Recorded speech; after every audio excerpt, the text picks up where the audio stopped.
How far would a person go to end their family's bloodline? To end years of betrayal, death, and war? We'll find this out and more as we delve into the story of Jin Kazama. Our story begins in a remote location in the mountains. Jin was born in seclusion, away from civilization for most of his life. His mother, June, trained him in self-defense and nurtured his kind soul.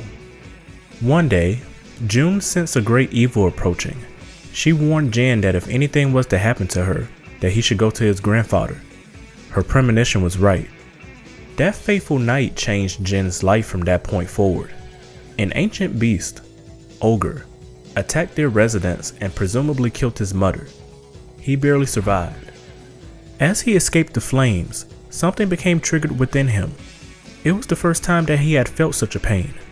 A demonic spirit that June had warded off for most of Jin's life had finally left its mark. It was the devil Jin. Sometime later, Jin found his way to Heihachi, who was the head of the Mishima Zaibatsu. He offered shelter, guidance, and an institution for Jin to gain an education. It was here that Jin would meet his lifelong friend Xiao Yu. Despite Jin not being an outgoing person, she was able to bring out the best of him and offer companionship that Jin never had before. Around this same time, Jin encountered another lifelong friend, or should I say rival. En route to his destination, a motorcycle suddenly halted his limo.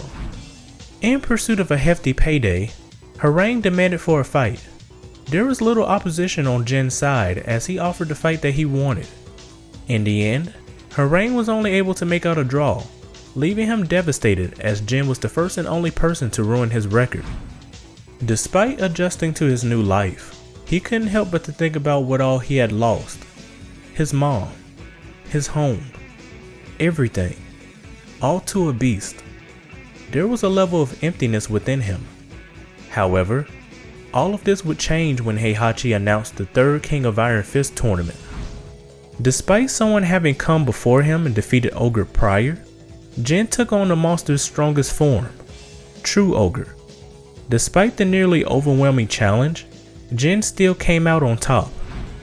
Instead of being greeted with balloons and cheering fans, Jin was instead greeted with a rain of bullets in his chest.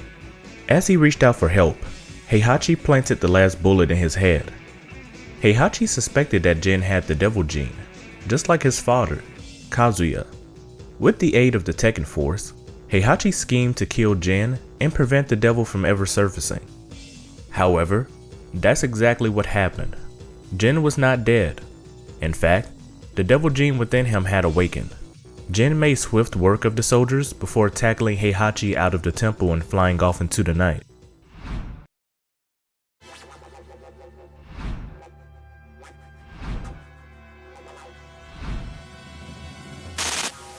Hey, I hope you don't mind me cutting in here. If you liked the video so far, make sure to hit that subscribe button for more content like this. After escaping the close call that nearly cost him his life, Jin escaped to Brisbane, Australia.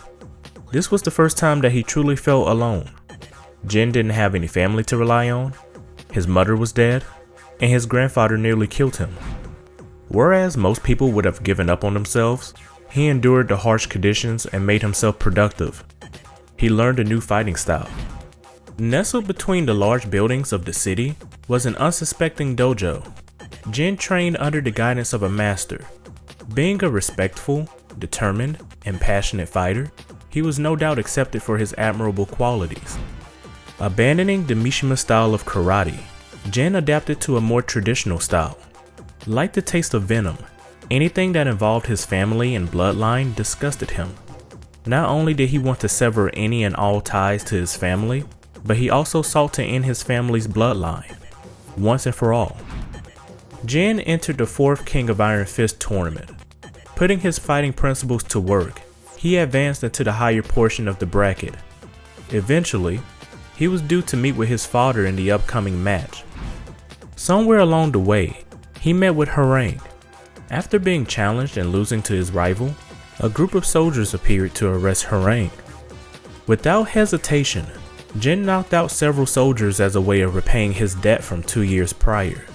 After promising to meet him in the next tournament, they both went their separate ways. With military intervention, Heihachi sent his entire Tekken force to attack Jin. Considering the unfair odds of fighting an entire army, he did well enough to have an impressive body count.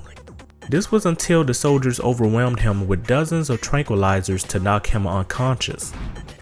Jin was eventually chained to the walls of a sacred dojo, Hanmaru.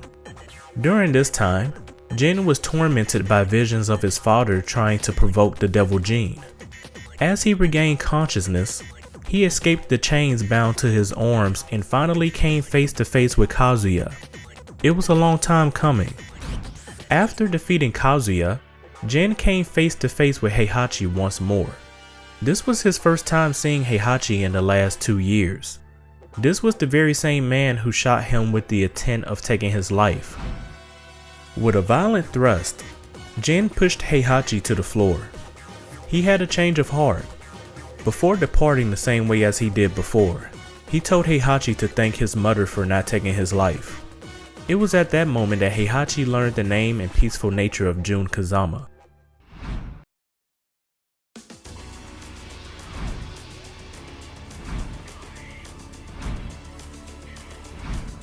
Only moments had passed since his deadly encounter with his family. Jin was consumed with the power of the devil Jin, so much so that he destroyed an entire forest area over the course of a single night.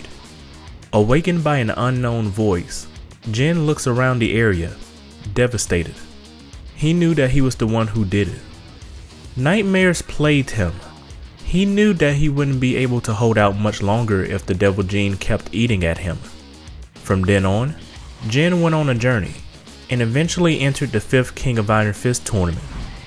Along the way, Jin encountered Xiao Yu. She became nostalgic after having been separated from him for so long. She just wanted things to be how they were. However, Jin needed to push forward. He warned that she needed to isolate herself from the tournament, a warning that she did not take seriously until she was defeated. As if by fate, Jin managed to run into Harang. Whereas Harang wanted Jin to keep his promise from the last tournament and fight him, Jin insisted that he had more urgent matters to attend to. Jin gave in and offered Harang the fight that he wanted. In the end, Harang ended up being the victor, while Jin parted ways without any concern for his loss. To say the least, Harang was bitter. Later in the tournament's conclusion, Jin came face to face with Jinpachi Mishima. Jin's premonition was right. There was a demonic power brewing, and he had to put an end to it. At the same time, Jinpachi's blood sensed the presence of the devil. As if he was being provoked, he longed to kill Jin just the same. After Jinpachi's demise, Jin claimed ownership of the Mishima Zaibatsu and sat upon the throne at the Tekken Force's headquarters.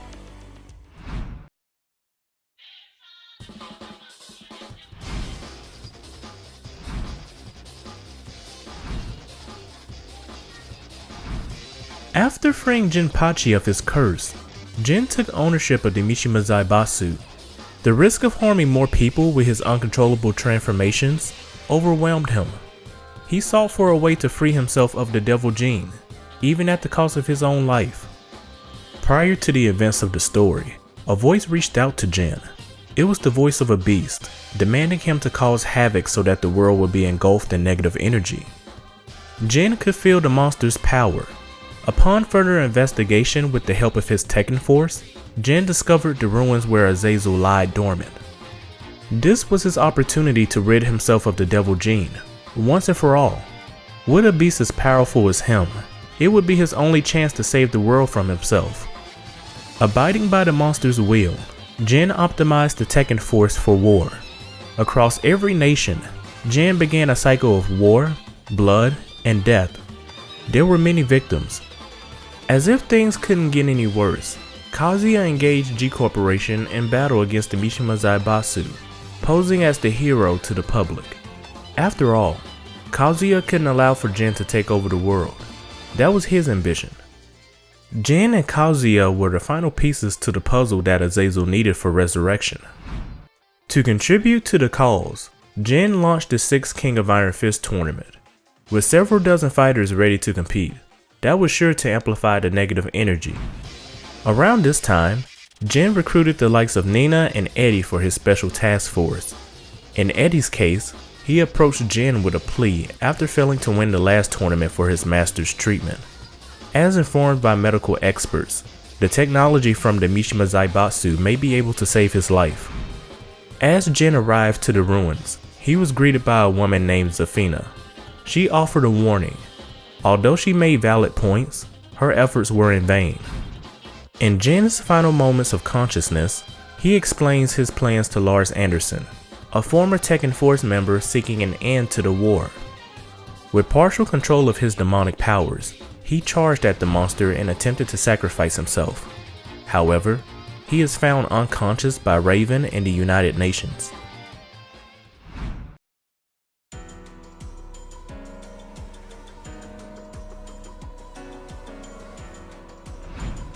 For most of the story, Jin was unconscious. Immediately after being airlifted from the remains of the ruins, the devil within Jin had awakened and destroyed the aircraft that he was being transported in. Alone and without an ounce of idea as to where he was, he traveled the Middle East in a straitjacket and chains. At one point, Arabian soldiers found him in the middle of what would soon be a storm after he triggered his demonic powers. Soon enough, he was found by Lars Anderson during his escape from pursuing soldiers. Slipping into a comatose state, he was transported to a medical facility to recover. At the end of the story, Jin had awoken with full control of his devil gene, a very, very long time coming. And that was the story of Jin Kazama, a man who may never truly know peace. Thanks for watching the video. If you enjoyed the content, check out my video on the story of Harangue. You'll love it.